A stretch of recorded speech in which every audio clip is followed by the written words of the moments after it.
Sir வணக்கம் sir. வணக்கம். குடியரசுத் தலைவர் ஆளுநருடைய அதிகாரங்கள் குறித்து நீதிமன்றம் கொடுத்த உத்தரவை எதிர்த்து கேட்ட கேள்விக்கு இன்றைக்கு 5 பேர் கொண்ட அமர்வு பதில் அளித்து உத்தரவிட்டு இருக்காங்க. மறுபடியும் ஒரு உத்தரவிட்டு இப்படி பாக்குறீங்க இந்த தீர்ப்பு? அதாவது இந்த வழக்கினுடைய சாராம்சத்தை நம்ம சொல்லிட்டு பேசணும்னா நல்லா இருக்கும். தமிழக அரசு நிறைவேற்றி அனுப்பிய அந்த பல்வேறுபட்ட சட்டங்கள், தீர்மானங்கள் அதெல்லாம் ஒப்புதல் கொடுக்காம ரொம்ப நீண்ட காலத்துக்கு கிடப்பில போட்டிருந்தாரு தமிழக ஆளுநர் RN ரவி. சில மசோதாக்கள் என்ன பண்ணிட்டாரு, வரைவு டிராப்ட்ஸ் அதெல்லாம் என்ன பண்ணிட்டாரு, குடியரசுத் தலைவருக்கு அனுப்பி வச்சுட்டாரு. அது ரொம்ப நாளா வராது இருந்த உடனே என்னாச்சு, அது வந்து தமிழ்நாடு சட்டப்பேரவையினுடைய அதிகாரத்திற்கு முரணா தமிழ்நாடு அரசினுடைய நடவடிக்கைகளை முடக்கக்கூடியதா இருந்ததுனால தமிழக அரசு வழக்கு போட்டுச்சு உச்சநீதிமன்றத்துல. அந்த வழக்கை விசாரித்த உச்சநீதிமன்றத்தினுடைய 2 நீதிபதிகள் கொண்ட அமர்வு என்ன பண்ணாங்கன்னா, எப்படியெல்லாம் பண்றது ரொம்ப தப்பு. ஆளுநர் வந்துட்டு ஒண்ணு அவருக்கு கொடுக்கப்பட்ட அரசமைப்பு ரீதியான பிரிவு 200 கீழான அதிகாரத்தின் கீழ் அவர் உடனே அப்ரூவல் பண்ணணும். இல்ல அதை வந்துட்டு உடனடியா குடியரசுத் தலைவருக்கு அனுப்பணும். இல்ல மறுபடியும் வந்துட்டு திருப்பி அனுப்பணும், மாநில அரசுக்கு திருப்பி அனுப்பணும். அதுல ஏதாவது அவருக்கு மாற்று கருத்து இருந்ததுன்னா அதையும் வந்துட்டு மாநில அரசு மறுபடியும் திருப்பி அனுப்பிச்சுன்னா அப்ப அவரு அப்ரூவல் பண்றத தவிர வேற வழி இல்லைன்றது அரசமைப்பு சட்டத்தினுடைய நிலை. ஆனா இவர் பேர் என்ன பண்ணாரு, ரொம்ப நாள் கடமையில வச்சதுனால இது தவறு அப்படின்னு சொல்லிட்டு இந்திய உச்சநீதிமன்ற தீர்ப்பளித்ததோடு மட்டுமின்றி அந்த ஒரு 10 மசோதாக்கள் அப்ப என்ன பண்ணிடுச்சு, ஆளுநருக்கு பதிலாக நாங்களே அப்ரூவ் பண்றோம் அப்படின்னு சொல்லிட்டு அப்ரூவ் பண்ணிட்டாங்க. பண்ணதோடு மட்டும் இல்லாம ஒரு காலகட்டத்துக்குள்ள வந்துட்டு ஆளுநரும் குடியரசுத் தலைவரும் தங்க கிட்ட வரக்கூடிய மசோதாக்கள் ஆகியவற்றுக்கு பதிலளிக்கணும் அப்படின்னு சொல்லிட்டு அவங்க சொல்லிட்டாங்க. இதுதான் வந்துட்டு என்னாச்சு, குடியரசுத் தலைவரால ஒரு கேள்வி எழுப்பப்பட்டது. அரசமைப்பு சட்டப்படி ஒரு விளக்கம் கேட்டு அவங்க என்ன பண்ணாங்க, உச்சநீதிமன்றத்துக்கு அனுப்புறாங்க. அதாவது நாங்க எவ்வளவு காலத்துல முடிவெடுக்கிறோம் அப்படின்னு சொல்லிட்டு, ஏன்னா ஆளுநர் வந்துட்டு 1 மாசத்துலயும் குடியரசுத் தலைவர் 3 மாசத்துக்குள்ளேயும் முடிவை சொல்லணும், அப்படியே வாங்கி வச்சுட்டு அப்படியே உட்காந்துட்டு இருக்க கூடாது அப்படின்னு சொல்லிட்டு கிடப்பில போடக்கூடாது அப்படின்னு சொல்லிட்டு உச்சநீதிமன்றம் தன் தீர்ப்புல சொல்லிச்சு. இதை எதிர்த்து அவங்க கிளாரிபிகேஷன் கேட்டு அவங்க உச்சநீதிமன்றத்துக்கு என்ன அனுப்புனாங்கன்னா, இப்படி குடியரசுத் தலைவருக்கு வந்துட்டு உத்தரவு போடக்கூடிய அதிகாரம் வந்துட்டு உச்சநீதிமன்றத்துக்கு இருக்குதா, எவ்வளவு காலத்துக்குள்ள முடிவு எடுக்கணும் அப்படின்னு சொல்லிட்டு குடியரசுத் தலைவருக்கு அல்லது ஆளுநருக்கு ஒரு கால வரையறையை உச்சநீதிமன்றம் நிர்ணயிக்க முடியுமா, அதுக்கு சட்டத்துல இடம் இருக்கா அப்படின்றத எனக்கு சொல்லுங்க அப்படின்னு சொல்லிட்டு அந்த விளக்கம் கேட்டிருப்பானுங்க. அதைத்தான் BR கவாய் தலைமையிலான 5 நீதிபதிகள் கொண்ட அமர்வு இன்றைக்கு வந்து அதுல தீர்ப்பு கொடுத்துருக்கு. அதுல என்ன சொல்லியிருக்கு அப்படின்னோம்னா, அப்படி ஒரு கால வெளியை டைம் ஃப்ரேம் நிர்ணயிக்க முடியாது, அது அரசமைப்பு சட்டத்துல இடம் இல்லை. ஆனால் ஆளுநரை பொறுத்த வரைக்கும் அவர் ஆளுநர் ஒண்ணு, மாநில அரசு வேற அப்படின்னு சொல்லிட்டு 2 பேருக்கும் வந்துட்டு தனித்தனித்த நிலையெல்லாம் கிடையாது, 2 அதிகாரங்கள் கிடையாது, ஒரே அதிகாரம் தான் அது மாநில அரசு. அதன்படி அவர் செய்ய வேண்டியது ஏற்கனவே உச்சநீதிமன்றம் அளிச்ச தீர்ப்பின்படி ஒண்ணு அப்ரூவல் பண்ணணும், இல்ல குடியரசுத் தலைவருக்கு அனுப்பணும், இல்ல என்ன கிளாரிபிகேஷன் அப்படின்னு கேட்டு மாநில அரசுக்கு அனுப்பணும்.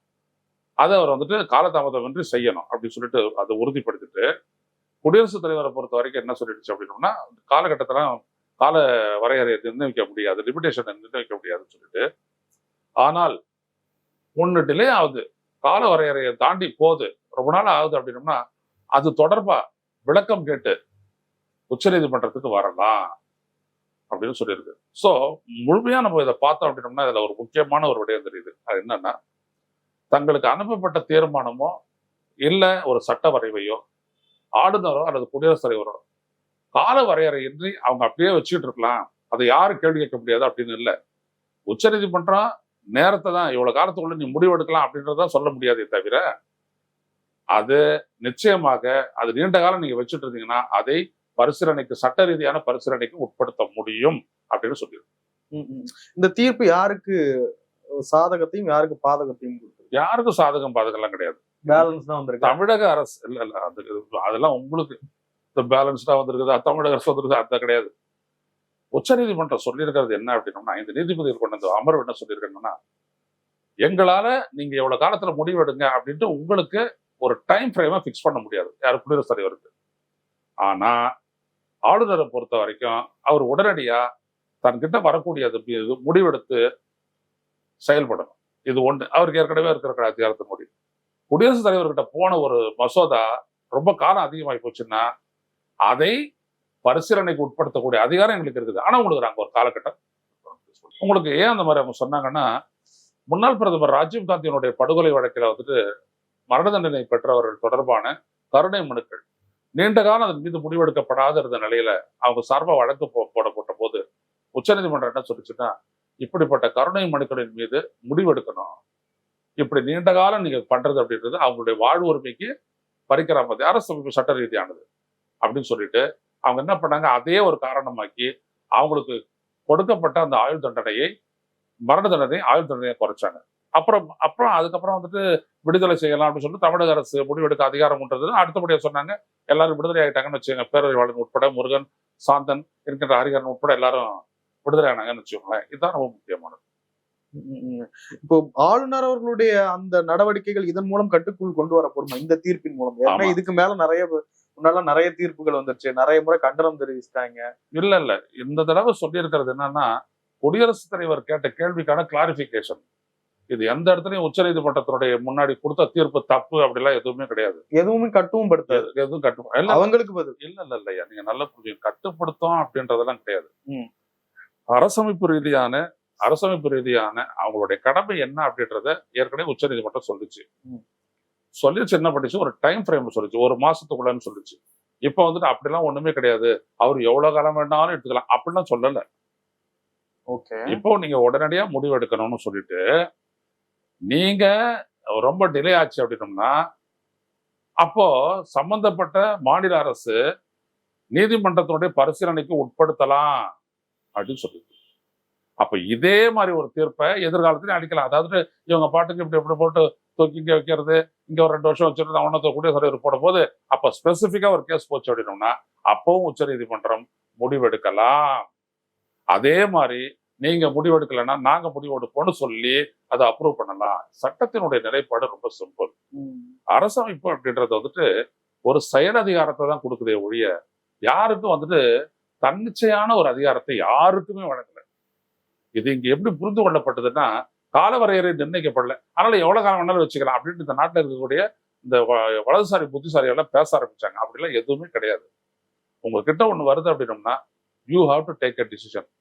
நான் என்ன கேட்கறேன்னா, இப்ப தமிழக அரசு இருக்கு, இதை அனுப்பி வச்சதை இவர் வந்துட்டு டிலே பண்ணாரு. இதே மாதிரி குடியரசுத் தலைவர் வந்துட்டு அங்க அனுப்பி வைக்கிற பார்லிமெண்ட்னுடைய பில்ல அனுப்புறாங்கல்ல, அதை டிலே பண்ணுவார் அவரு? முடியாது. ஏன்னா தூக்கக்கூடிய அதிகாரத்தை இம்பீச்மெண்ட் மோஷனே நான் மக்களவையில் கொண்டு வந்துடலாம், மாநிலங்களவை கொண்டு வந்துடலாம், தூக்கிடலாம், குடியரசுத் தலைவர் தூக்கிடலாம். எனவே அங்க நைட்டு போச்சுன்னா உடனே அப்ரூவ் பண்ணி அனுப்புறாங்கல்ல, அப்புறம் இங்க மட்டும் என்னது? நீங்க வந்துட்டு அரசமைப்பின்படி இந்த மாநில அரசு உருவாக்கிய அந்த சட்டப்பிரிவு சரியா, சட்ட திருத்தம் சரியா அப்படின்றது மட்டும்தான் அவருக்கு பார்வை. ஆமா அப்படின்னா கொடுத்துட வேண்டியதா, அப்ரூவல் கொடுத்துட வேண்டியதா. Because you are part and parcel of the state. நீ மாநில அரசனுடைய அங்கம். இதுக்கு முன்னாடி கால நிர்ணயம் செஞ்சாங்கல்ல, இப்போ அது செல்லுபடி ஆகுமா ஆகாது? அதெல்லாம் கிடையாது. அது முடிஞ்சதுதான். அவங்க கேட்டது வந்துட்டு ஏற்கனவே கொடுத்தது சரியா தப்பான்னு வழக்கு போடல அவங்க. அப்ப அந்த டைம் ஃப்ரேம் திறந்துட்டு இல்லைங்க, நல்லா புரிஞ்சுங்க. அப்போ இப்போ குடியரசுத் தலைவர் கேட்ட விளக்கத்துக்கு தான் இன்னைக்கு உச்ச நீதிமன்றம் பதில் கொடுத்துருக்குது. அது ஏற்கனவே அவங்க எடுத்த முடிவின் மீதான அப்பீல் கிடையாது. நீங்க எனக்கு சொல்லுங்க டைம் ஃப்ரேம் உண்டா இல்லையான்னு, அவ்வளவுதான். நிர்ணயிக்க முடியாது, கோர்ட்டு நிர்ணயிக்காது, அவ்வளவுதான். அப்ப ஏற்கனவே இருந்ததெல்லாம் அந்த கதையெல்லாம் கிடையாது. ஆளுநர் RN ரவி அவர்கள் இனி இந்த தீர்ப்பை கேட்டு ஒழுங்கா நடப்பாருன்னு நீங்க நம்புறீங்களா? இல்ல, என்னைக்குமே நடக்க மாட்டாங்க. ஏன்னா அதுக்கான வசதி என்னன்னா, இந்திய ஒன்றிய அரசனுடைய ஆட்கள் அவங்க. முன்னாடி அது மெஜஸ்டி கவர்மெண்ட் வைஸ்ராய் கீழே செயல்பட்டாங்க. இப்ப வந்துட்டு பாத்தீங்கன்னா பிரதமர், உள்துறை அமைச்சர் அவங்களுடைய கட்டுப்பாட்டுல அவங்க நியமிக்கப்படுறாங்க, அவங்களால நியமிக்கப்படுறாங்க, அவங்களுடைய கட்டுப்பாட்டை செயல்படுறாங்க. எனவே அவங்க மாறலாம் மாட்டாங்க. இது ரவியோட தப்பு கிடையாது. அது நம்ம தேர்ந்தெடுக்கிறோம் இல்லையா, மறுபடியும் பாட்டு பாடணுமா, முட்டா பயில எல்லாம் தாண்ட வைக்கோனே, காசு முதலாளி ஆக்குதல தாண்ட வைக்கணுன்ற மாதிரி யாரை வேணாலும் நீங்க ஆக்கி விட்டுட்டீங்க பிரதமராவோ மற்றவங்களாவோ அப்படின்னா அவங்களுடைய முடிவு அதிகாரத்துக்கு கட்டுப்பட்டதுதான். இப்போ உச்ச நீதிமன்றம் என்ன சொல்லிச்சு, யார் வந்துட்டு இவரை தேர்ந்தெடுக்கலாம் அப்படின்ட்டு? தலைமை தேர்தல் ஆணையரையும் 2 ஆணையர்களையும் யார் தேர்ந்தெடுக்கிறது? உச்ச நீதிமன்ற தலைமை நீதிபதி, பிரதமர், எதிர்கட்சி தலைவர் 3 பேரும்.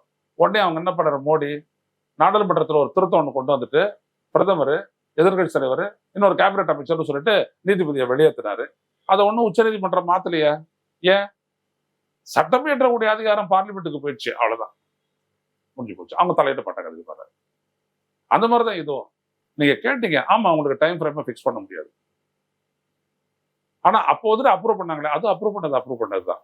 இப்பவும் நீங்க ரொம்ப நாள் கிடப்பில் வச்சிருந்தீங்கன்னா அது எதிர்த்து தமிழக அரசு போச்சு அப்படின்னா, இப்ப இருக்கிறதுல நீட்டை பத்தியாவது போட்டுருக்காங்கல்ல கேஸ், அந்த கேஸை விசாரிக்க மாட்டோம்னு ஏதாவது இருக்கான்னா நிச்சயமா விசாரிப்பாங்க. இப்ப இனி இப்போ ஒரு சட்டம் போடுறாங்க அப்படின்னா ஆளுநருக்கு அதுக்கு கால நிர்ணயம் இல்லை, அப்படிதான் புரிஞ்சுக்கணும்ல? இல்லைங்க, கால நிர்ணயமே கிடையாதுங்க. நீங்க மீண்டும் மீண்டும் வந்துட்டு நீங்க கால நிர்ணயம் அதுல ஒரு சின்ன உடனடியான்ட்டாங்க, as soon as possible. ஆமா, நான் வந்துட்டு இங்க வந்து ஒரு இன்ஆர்டினேட் டிலே அப்படின்னா நீங்க அப்படியே கடப்புல போட்டு வச்சுக்கலாம் அப்படின்றதோ எந்த இடத்துலயுமே சொல்லப்படல. இன்னொன்னு ஆளுநர்களுக்கு உத்தரவிடலாமா சீக்கிரமா முடிவெடுக்க சொல்லி? ஏங்க, இது வந்துட்டு என்னன்னா அரசமைப்பு நிலைப்பாடு தான் உச்சநீதிமன்றம் சொல்லுச்சு. ஏற்கனவே சொன்னது என்ன அப்படின்னம்னா, நீங்க செய்யல அதனால நாங்க செய்யறோம். நீங்க கடமையை செய்யல, அரசமைப்பு ரீதியான உங்களுடைய டியூட்டியை நீங்க செய்யல அதனால நாங்க செய்யறோம். நாங்க 10 பில்லுக்கும் அப்ரூவ் பண்றோம். இதுக்கு மேல இருந்தாலும் இதுக்கு மேலே உச்சநீதிமன்றம் அதே தான் செய்யும், அப்ரூவல் பண்ணுவாங்க. ஆமா, நீங்க செயல்படலன்னா அவங்க செயல்படுவாங்க. ஒரு முறையும் போனா ஒரு முறையும் போய் தான் இருக்கணும். இந்த நாட்டு மக்கள் போராடி புரட்சி பண்ணி இதெல்லாம் வேணும்னு சொல்ற வரைக்கும் நடந்துட்டு தான் இருக்கும். தமிழ்நாடு அரசுக்கு இது என்ன மாதிரியான ஒரு ரிலீஃப், வேற எதுவும் ஒரு பாசிட்டிவான ஒரு எதுவுமே கிடையாதுங்க. ஸ்டேட்டஸ் கோ தான். ஸ்டேட்டஸ் கோலாம் இல்லைங்க, அரசமைப்பு ரீதியான நடவடிக்கை எல்லாம் உண்டு. டைம் ஃப்ரேம்னு ஒண்ணு வகுத்தாங்க. 3 மாசத்துக்குள்ள இது ஆளுநர் பண்ணணும், 1 மாசத்துக்குள்ள ஆளுநர் பண்ணணும், 3 மாசத்துக்குள்ள குடியரசுத் தலைவர் பண்ணணும்னு. அந்த டைம் லிமிட் இப்ப கிடையாது. ஆனா 4வது மாசம் ஆனோன்னு கோர்ட்டுக்கு போயிடலாம். நீங்க குடியரசுத் தலைவருக்கு அனுப்பிட்டு கிட்டத்தட்ட 6 மாசம் அங்கிட்ட பெண்டிங்ல இருக்குது, நாங்க என்ன செய்யறது நீங்க சொல்லுங்கன்ட்டு மறுபடியும் போனாங்கன்னா அப்ப பரிசீலிப்பாங்க. அது வந்துட்டு கேஸ் பை கேஸ். நீங்க ஒரு மூத்த பத்திரிகையாளர் சொல்ற டைம் லிமிட்ன்றது தேவையா? இப்ப அதுதான் பிரச்சனையாவே இருக்கு. எல்லா பிரச்சனையும் டைம் லிமிட்டை வந்து பார்லிமெண்ட் நிர்ணயிச்சிருச்சுன்னா நீதிமன்றம் ஒண்ணும் சொல்லாது. இப்ப நான் பிரதமரை வர்றேன், எனக்கு கொஞ்சம் பெரும்பான்மை இருக்குது, நான் ஒரு திருத்தத்தை கொண்டு வரேன், அமெண்ட்மெண்ட், இந்திய அரசியல் சட்டத்துல நான் ஒரு அமெண்ட்மெண்ட் கொண்டு வரேன், அமெண்ட்மெண்ட் நம்பர் 128. என்னதுன்னா ஒரு ஆளுநர், நான் ஆளுநர் பதவியை ஒழிச்சிருவேன், அது வேற. அவர் வந்துட்டு ஒருபடி கரெக்டா 1 மாசத்துக்குள்ள அவர் செயல்படணும், முடிவெடுத்துடணும்னு சொல்லுவோம். நீங்க 2 மாசத்துக்குள்ள செயல்படணும், மேட்டர், அவ்வளவுதான். அப்ப என்ன பண்ணுவாங்க? அதுவும் அவங்க அப்ரூவ் பண்ணி அனுப்புவாங்க, அவ்வளவுதான். பார்லிமெண்ட் நிறைவேற்றப்பட்ட ஒரு திருத்தத்தை வந்துட்டு அவங்க கடைபிடிச்சாங்க. நீதிமன்றம் அது ஒண்ணு சொல்றது. ஆளுநர் ஆர் என் ரவி ஒண்ணு சொல்லிட்டு இருந்தாரு, நிராகரிக்க அதிகாரம் உண்டு அப்படின்னு சொல்லிட்டு. இல்லைங்க, அதான் சொல்லிட்டாங்களே, you are part and parcel of the state. 2 அதிகாரம் கிடையாதுட்டாங்க. நீ ஒரு அதிகார மையம் கிடையாதுன்னுட்டாங்க இன்னைக்கு தீர்ப்புல. ஆளுநருக்கு ஒரு அடி இது. ஆமா, you are part and parcel of the state அப்படிதான் சொன்னாங்க. You are nothing but a short hand for the state. நீ கையெழுத்து போடுற அதிகாரம் மட்டும்தான் உண்டு அப்படின்னாங்க. அது வந்துட்டு இதுக்கு சொன்னாங்க, ஒரு கேஸ்ல ராஜீவ்காந்தி மரண தண்டனை தூக்கு தண்டனை விதிக்கப்பட்ட அவருடைய வழக்கில் வந்து சொன்னாங்க, you are nothing but a short hand for the state அப்படின்னு சொன்னாங்க. இப்ப தமிழ்நாடு அரசு இப்ப தொடர்ச்சியாக இந்த கவர்னருக்கு எதிராகத்தான் மாநில அரசுகள் அனைத்தும் இந்த திருத்தத்தின் இந்த விளக்கத்துக்கு பிறகு மாநில அரசுகள் எல்லாம் they can be free. ஒன்றும் இல்லை, ஏற்கனவே கொடுத்த தீர்ப்பு தான். இதுக்கு மேல ஆளுநர்களை வைத்துக்கொண்டு இந்திய ஒன்றிய அரசு விளையாட முடியாது. விளையாடினா ஒண்ணு கேஸா போகும். குடியரசுத் தலைவருக்கு சாட்டிஸ்ஃபை, குடியரசுத் தலைவருக்கும் இவ்வளவுதான் கட்டாயம். அவர் வந்துட்டு அப்படி போட்டுட்டு உட்கார முடியாது. அதாவது இந்திய ஒன்றிய அரசு, குடியரசுத் தலைவர் எதுவும் செய்ய போறது இல்லை, இந்திய ஒன்றிய அரசு தான் செய்யுது. ஸோ இவர் அனுப்புறது வந்துட்டு நேரம் குடியரசுத் தலைவருக்கு அனுப்புற, இவர் வந்துட்டு உள்துறை அமைச்சருக்கு தான் அனுப்புறாரு. அவங்க தான் இங்க ஃபார்வர்ட் பண்றாங்க அந்த முடிவுகளை. எனக்கு கிடையாது. பிஜேபி ஆளுநர்களை வைத்துதான் இந்த மாதிரியான வேலைகள் எல்லாம் தொடர்ந்து. அதற்கு முன்னால் காங்கிரஸ் அதே வேலைகளை தான் செய்தது. அதான் பிஜேபி தொடர்ந்து வேகமாக நிறைய அதிகப்படியாக செய்தார்கள். அதுக்கு இப்போ ஒரு முட்டுக்கட்டை வந்துருச்சு அப்படின்னு புரிஞ்சுக்க முடியாதோ? முட்டுக்கட்டை கிடையாது, இந்த ஒரு விடயத்துல மட்டும். இந்த ஒரு விடயத்துல, அதாவது ஒரு மாநிலத்தினுடைய சட்டப்பேரவை நிறைவேற்றி வைக்கின்ற ஒரு மசோதாவை அதை பார்த்து பரிசீலனை செய்து ஒண்ணு அப்ரூவ் பண்ணணும், இல்ல இவங்களுக்கே திருப்பி அனுப்பணும், இல்ல இது வயலேஷன் ஆஃப் கான்ஸ்டிடியூஷன் அப்படின்னா தூக்கி குடியரசுத் தலைவருக்கு அனுப்பி வைக்கலாம். குடியரசுத் தலைவர் முடிவெடுத்து அவங்க செய்யணும். அது ஒரு காலகட்டம் வரைக்கும் வரவே இல்லை, 1 வருஷம் பாக்குறாங்க, வரவே இல்லை. உடனே நீதிமன்றத்துக்கு போனாங்கன்னா ஏன் அப்படின்னு சொல்லிட்டு பதில் சொல்லி ஆகணும். இந்த கால நிர்ணயம் கேட்டாங்கல்ல, அது நீதிமன்றத்தால் செய்ய முடியாதுன்றத இது பண்ணிட்டாங்களா? இல்ல அப்படி கிடையாது. நீதிமன்றம் வகுக்க முடியாது. ஒரு காலகட்டத்திற்குள்ள ஒண்ணு செய்யணும்னு நீதிமன்றம் சொன்னதுல தவறு எதுவும் இல்ல. இல்லையா? ஆனா இல்ல, தவறு எதுவும் இல்ல. இவங்க ஏன் அதை சொன்னாங்க அப்படின்னா, இது வந்துட்டு அப்படி வந்துட்டு வெளிப்படையா இதுல இல்ல.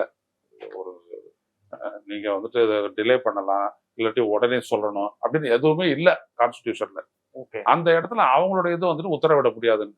முன்னாடி இருந்த ஜட்ஜுங்க என்னன்னா, இது வந்துட்டு ஒரு ஒர்க்கிங் கான்ஸ்டிடியூஷன், இது வந்துட்டு ஒரு செயல் அரசமைப்பு, இதுபடி நீங்க செஞ்சுதான் ஆகணும். ஸோ கடமைன்னு அவங்க பார்த்தாங்க, அவங்க அந்த உத்தரவு பிறப்பிச்சாங்க. இவங்க என்ன சொல்றாங்க அப்படின்னோம்னா, அப்படிலாம் ஒன்றும் காலத்தை நிர்ணயிக்கிறது ஆனா பவர் எங்ககிட்ட இல்லை, கோர்ட்டு கிடையாது, அவ்வளவுதான். ஆளுநர் ஆர்.என். ரவிக்கு இப்பயாவது புரிஞ்சிருக்குமா இல்ல ஏற்கனவே அவருக்கு இது அவருக்கு புரிஞ்சாலும் புரியலன்னாலும் சரி, இந்திய ஒன்றிய அரசு சொல்றதும் அவர் செய்ய போறாரு. இந்த மாநில அரசு, இந்த மாநில மக்களினுடைய தீர்ப்பு, இந்த மாநில அரசு அப்படின்றத இந்திய ஒன்றிய அரசு ஒத்துக்க போறது இல்லை. ஸோ ஆளுநர் ஒத்துக்க மாட்டார். எங்களால இயன்றதை நாங்க பண்ணிக்கிட்டே இருப்போம், நாங்க குடைச்சல் கொடுத்துக்கிட்டே இருப்போம், அவ்வளவுதான்.